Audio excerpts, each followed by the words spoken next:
Right, Cristiano Ronaldo has backed Ruben Amorim to turn around Manchester United's fortunes, insisting the storm will finish at Old Trafford. Speaking at the Globe Soccer Awards, Ronaldo said this. He, referring to Amorim, did a fantastic job in Portugal with Sporting.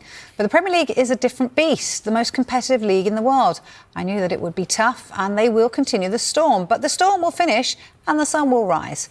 Fingers crossed it will be good with him, and I hope the best for Manchester United because it is a club I still love. I said this 1.5 years ago, and I will continue to say it. The problem is not the coaches. It's like the aquarium, and you have the fish inside, and it's sick, and you take him out and fix the problem. You still with me? If you put it, okay, well, bear with me. If you put it back in the aquarium, it will be sick again.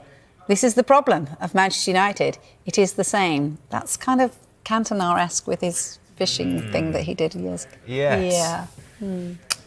Okay. Yeah.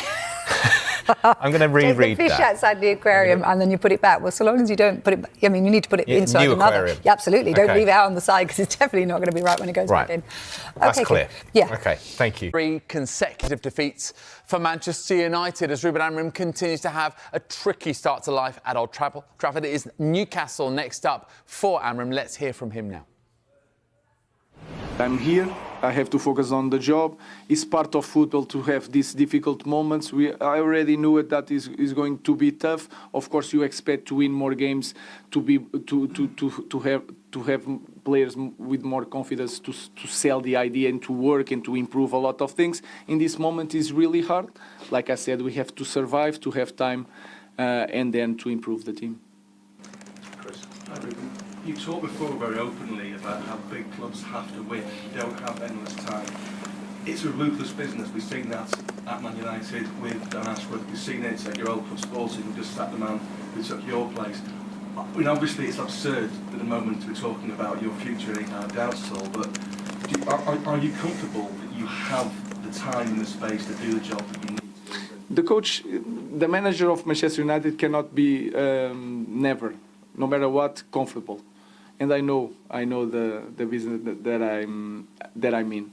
So I know that if we don't win, regardless if they pay the buyout or not, I know that every manager is in danger, and I like that. I like that because that is our job. So I understand the question, and you can say that I'm here in month. I had four trainings, but we are not winning. So I have that. That is a reality, and I'm quite comfortable with that. Because you're going to be without your captain suspended, could you have Harry Maguire as your captain? Because he's been skipper before of the club. Would you consider having him as captain? You will have to wait until the game. You will see the captain. What do you think of Harry now he's come back and playing for you? Because he's had a rough sort of couple of years. Have you been impressed? He works really well. He's focused on the job, not what people said. He has no excuses, even if he had some tough moments. So I think in that department he's an example. So he's there to play, to help the team. He's trying to do that. Good evening, Ruben. You mentioned the goalkeeper Tottenham game and this game. Do you think that referees need to make sure that they're protecting the players, or do you want your players to be stronger, or is it? I don't want to, after a defeat, I don't want to talk about that. But you can see that every corner nowadays is an opportunity. So sometimes you forget the small guys and the talented guys. You put 11 guys, 2 corners or two free kicks, if you can do everything inside the box. So, but that is the rules, and we have to not to cry about it, but do the same thing. So we have to focus on doing the same thing to the opponent. So that is my goal at the moment. You need some bigger players. No, what I'm saying is that if set pieces is becoming so important, you can do everything. So we have to learn it, and I have to do it the same thing, even with the small guys. We just have to copy and do the same thing, and not trying to change the rules. Just use the rules to score also goals with set pieces. Sorry. Newcastle up next. What kind of challenge are you expecting from them? They're a side in good form, and obviously the struggles you had against Bournemouth. You felt the atmosphere in the stadium. Yeah, we have to fight against everything because our supporters are always there, but they are tired of this moment. We have to expect that any play from Newcastle near our box is going to put the stadium nervous, and our players have to cope with that. So it's a very strong team, very fast, with a lot of pace, with a lot of time working with the same coach, and we want to be competitive and try to win the game, that's all. Last question, Andy. What do you want from the fans against Newcastle? Nothing. I'm not even there to ask anything to our fans. They gave us everything. The full stadium, always supporting, clapping after lost. So I just want to give something to the fans, not asking something to the fans. This moment, everything is so harder. I don't want. In this a club like Manchester United to lose 3-0 at home, it's really tough for everybody, and of course the fans are really disappointed and tired of this moment. You can feel it in the stadium, even in the first play, and I understand that, but we have to face it. Okay, Sue, how damaging a result was that for Manchester United?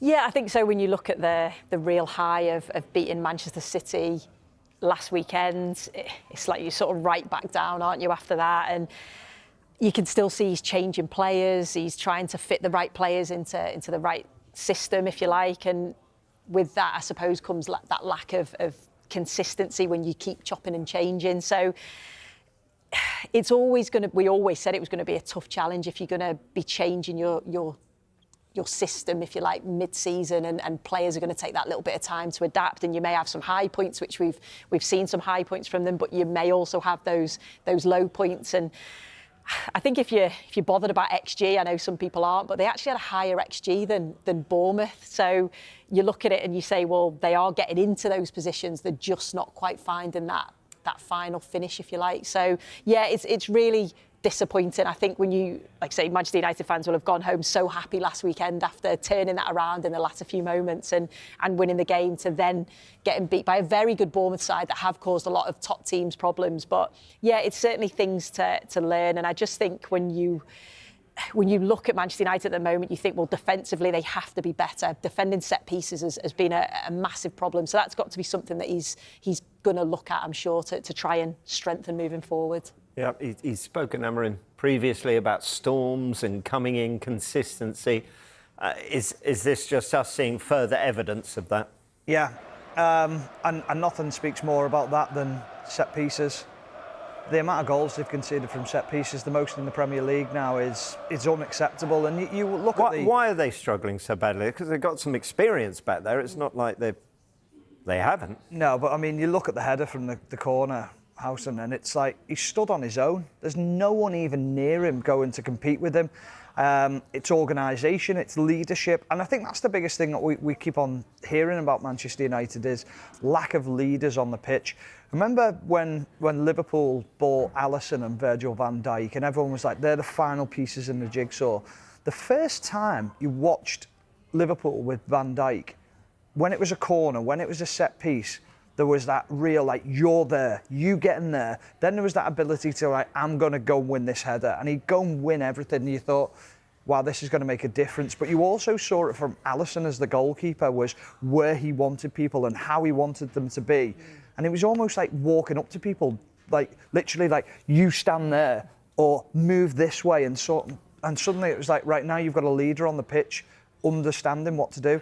I look at United at the moment and I think that they're just all over the place when they're in set pieces. There's almost I don't know where I should be and what I should be doing. When you look at that game yesterday, you often say, oh, they were just half a yard off it. They were 2 yards off yesterday. They were 2 yards off everything. The whole game felt like they were stretched whenever Bournemouth attacked, and it looked like a team in Bournemouth who understood their structure and how they play and how organised they are, but also a team in United who are struggling to adapt at the moment to what is being asked of them. But I'm with Sue. I think there's, well, whether you said this, but what you alluded to is, I think there's too many changes week in, week out. I think if you're going to progress, and listen, he's obviously a good manager and he knows what he's doing and what he's trying to achieve long term, but I just think you need continuity within a team. And once you've got continuity of where players are playing week in, week out, the understanding of that system will be made a lot quicker. And his argument will be, which I understand as well, is yes, but I need everyone to know it. So if we get injuries, we bring people in and it's just a like for like in that position. But I still think you can learn a lot from the bench watching that team doing what they're doing as well. Yeah. Do you think they've maybe given him a licence to go, OK, go and trial the players, go and see how they fit and how they cope in certain situations? And then in January, we're going to look and go, OK, well, we know we need to get rid, we know we need to bring in players in this position. So do you think he's sort of been given that freedom, I suppose, to go and do that, knowing that you're not going to get that consistency because you keep chopping and changing? But there's two sides to this argument, isn't there? So if United win games, their players' value goes up because suddenly they're showcasing what they can do. If they're not winning games, their values continue to decrease. The other thing then is that if you're not performing at a high level as a player, there's no value, there's no way of moving you on in the market. If you're also slipping down the league, do you become an attractive proposition for a Man United coming in for you if you're a player? Do you want to go to them? Or are you looking at it going, do you know what, I'll give it 6 months and I'll see where they're at in 6 months and what the plan is then? Yeah. So it's a very difficult one. The other thing as well is they're getting booed every week.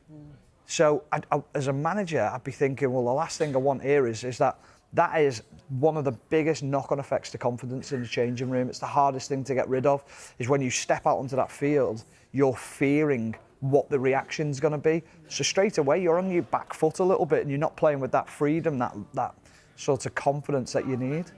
Which brings us neatly on to Marcus Rashford. Not in the squad for the third game in a row. He was, however, in the tunnel before the game. How has it got to a situation like this for a player that has been at the club since the age of 7 and has shone for them at times? Should we be, rather than criticise him, be concerned for his mental well-being, for what something is obviously going on here? Yeah. Well, I think what we can say, and I think we can honestly say this, is we've been a big advocate of us and we've been a supportive to him and said that all along there's more to this than meets the eye. Whether it is or we don't know because we're not sort of privy to that information.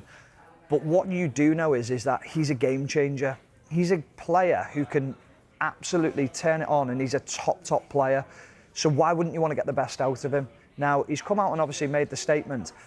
What we've seen behind the scenes is there's been a lot of cost cutting. But what we also know is he's potentially their biggest earner.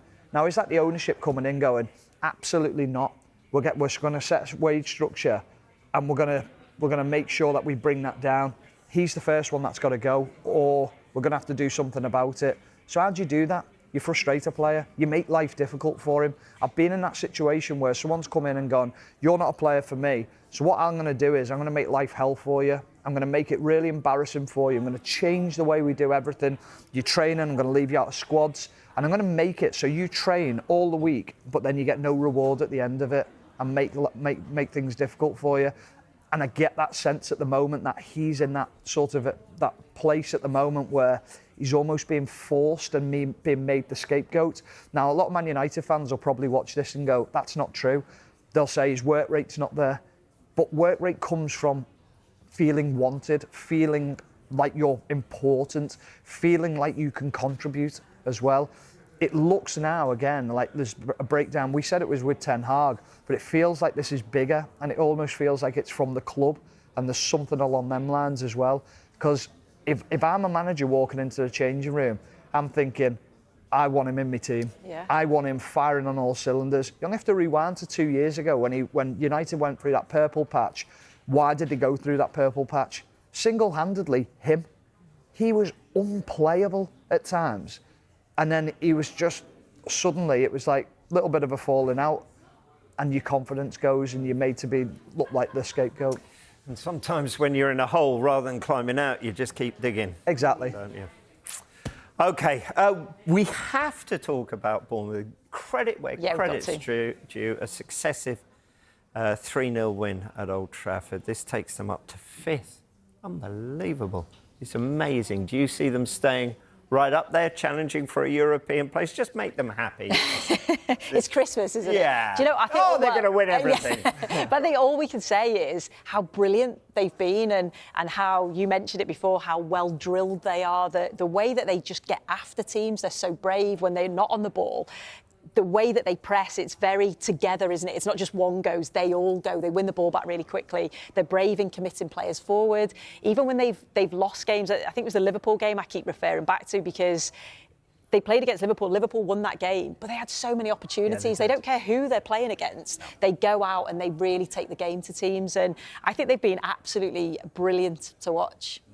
Take out Solanke. And you're thinking, where are they going to finish this season? Now, I know he's not scored the goals. I love Evan Nielsen. Yeah. I think he's brilliant. I think he's one of them players. He's almost like, and he probably won't thank me for this, but my old teammate, Emil Heskey, probably won't score as many as you want him to score. But wow, what he does for the team on and off the ball, his ability to bring others in. And you've got to have that selfless player who goes, do you know what? I'm going to be the bit that plays two behind what we need to do. So I'm 2 passes before it, because I'm going to be strong. I'm going to bully people. I'm going to make sure I hold it up. I think he's great. I love watching him. But the other thing I'd say very quickly, their recruitment's been great. Yeah. It's been really *** Cristiano Ronaldo reveals ambitious plans to follow in Gary Neville's footsteps post-retirement ***. Cristiano Ronaldo, the legendary Manchester United forward, has announced his intention to venture into football ownership after his retirement from professional play. Currently shining for Al Nassr in Saudi Arabia, the 39-year-old's contract will end at the close of this season, leading to speculation that this may be his final chapter on the pitch. However, Ronaldo has made it clear he aims to reach the remarkable milestone of 1,000 career goals before hanging up his boots. During the Globe Soccer Awards in Dubai, the topic of retirement emerged. When asked about a potential coaching career, Ronaldo firmly dismissed the idea. "I'm not a coach. I will never be a coach. President of a club? No. Perhaps a club owner," he stated confidently. If he follows through on this vision, he will be joining a lineage of former United greats who have made their mark in football management and ownership. Gary Neville and his class of 92 teammates purchased League Two club Salford City, while David Beckham has established and currently owns MLS franchise Inter Miami. Ronaldo was asked if he had a specific club in mind for his future investment. "I'll see. It will depend on the right timing and opportunities," he replied, adding his thoughts on the Glazers' ownership at Manchester United. "If I were the owner, I would be clear about what needs to be fixed there." With a wealth of dreams and plans ahead of him, Ronaldo remains ambitious. "Mark my words, I will own a major club. Absolutely," he declared. As he contemplates this exciting new chapter, fans and football enthusiasts alike will eagerly watch to see where his journey takes him next.